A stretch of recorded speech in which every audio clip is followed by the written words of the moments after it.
Thanks, Tina, and thanks to you all for being here. I'm really excited to have so many people show up and to get to sort of make this a slight shift in the literary landscapes project overall. I'm going to give a little bit of a background and just an explanation of what literary landscapes is for any of you who haven't had a chance to read it yet.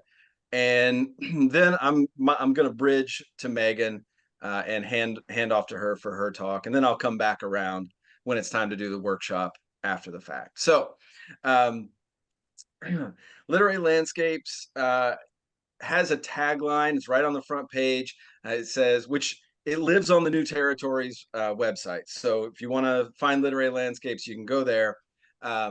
The tagline is personal stories about the places of Midwestern literature. And I think both the personal, the place, and the literature is kind of equally important in this project. So what this is composed of is essentially short personal essays, and they come from contributors from all over the place. But it's people who are reading about the Midwest, whether that's a poem, whether it is a journalist from the night or from the 1800s. It could be any number of people. It could or any number of people and any number of texts. Um, we define literature pretty broadly, but anyway, there are places in those texts or associated with those texts that people read. And our contributors visit those places.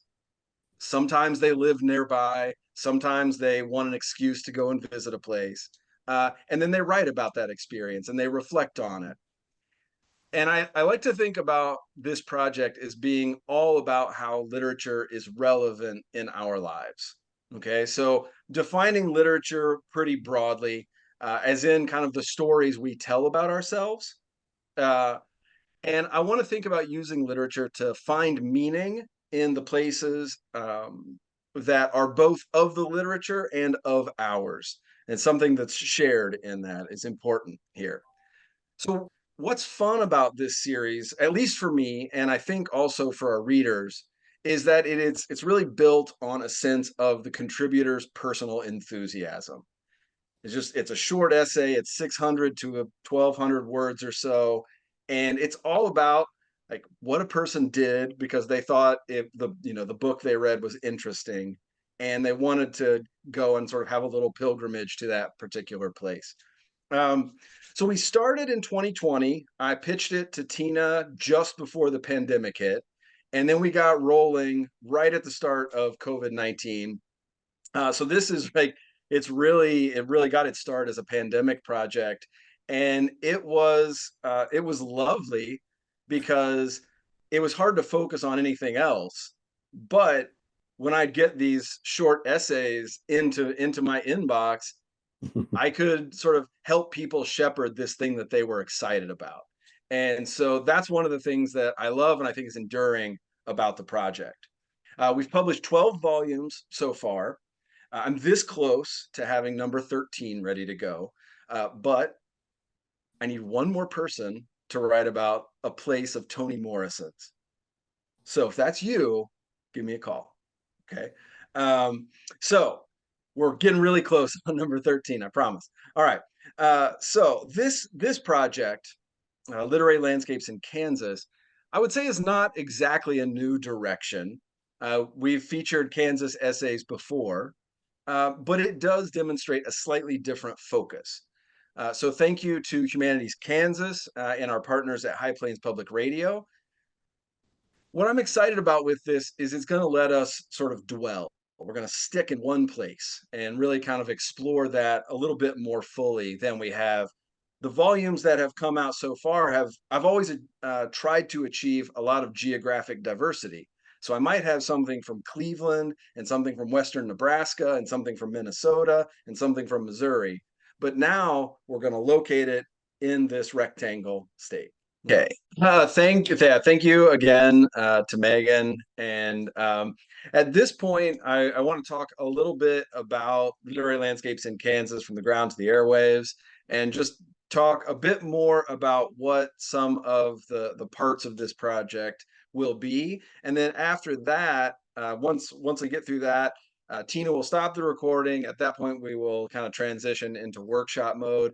The reason we're not going to record that portion is because a lot of the workshop is going to, ask you to share if you're comfortable. Of course, nobody's going to be forced to share. But if you have ideas or plans or thoughts or questions, there will be a lot of opportunity to participate. And so we just wanted to, not put everybody's initial thoughts out on the internet. So we'll stop the recording in a few minutes. So um, this is a project that we've been thinking about, a way to build up literary landscapes in various ways, and to um, kind of partner with the state humanities councils. And we found this opportunity from Humanities Kansas, and so we decided to run with it. Specifically in Kansas, it's part of the new territory's home base, and so we're really excited to get this off the ground. And we've got several elements of this project. So obviously you're here right now. This is the online kickoff, uh, and I'll kind of go through them chronologically.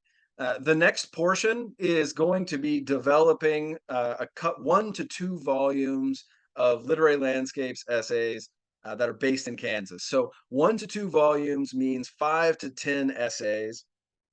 This is a paid opportunity.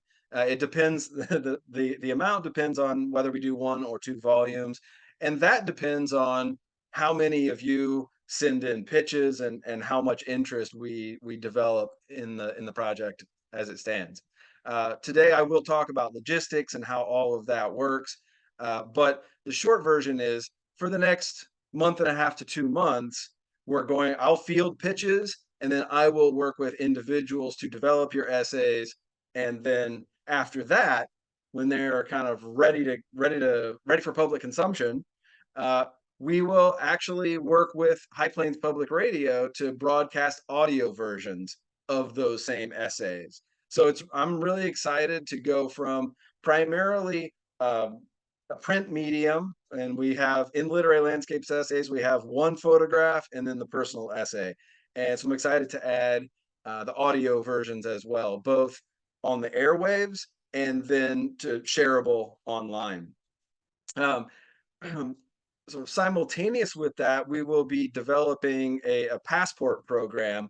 I put Kansas Literature Passport Program. I'm not exactly sure what the front part of that name is going to be just yet, but having all been here and registered for the program, you'll get the emails to tell you exactly how that works. But I'm going to hand it over to Tina for a minute to give us a little bit more detail on the passport program. Hi, yeah, we'll be really brief. Again, this is very new for us. So we will take a look at the essays that we'll be collecting and putting in the volumes, and then collaborating with Curiosity Passport. I believe Alexis Webb-Bechtold is still among us. Alexis has a lot of experience getting people out physically into places to experience their place, which is part of the idea with literary landscapes overall, is that we can actually have an embodied experience and connect with the literature there. So it'll be a self-directed thing. I think it will probably involve rubbings of whatever can be rubbed. Again, it really depends on you and your essays, but we'll have a lot of fun with it and experiment and see where it goes. So I'm excited to see what comes of it. Great. All right. Thank you, Tina. Yeah, of course. And then the last portion of this project is we're going to have an in-person launch party. We'll have some talks. Tom Sarmiento, who I can't see everyone is here, but he was here a little bit ago and helped us develop this project. He's going to be speaking.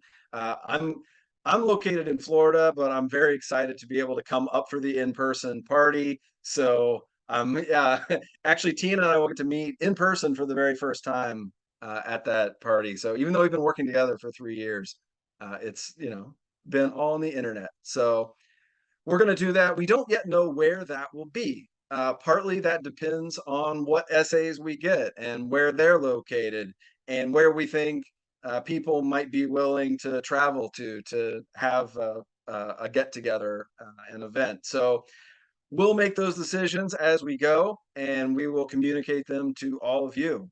Tina, would you add any more details about that before I move on? No, I'm so excited. It's going to be great. Okay.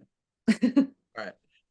So at this point, Tina, if you want to go ahead and stop the recording, we're going to turn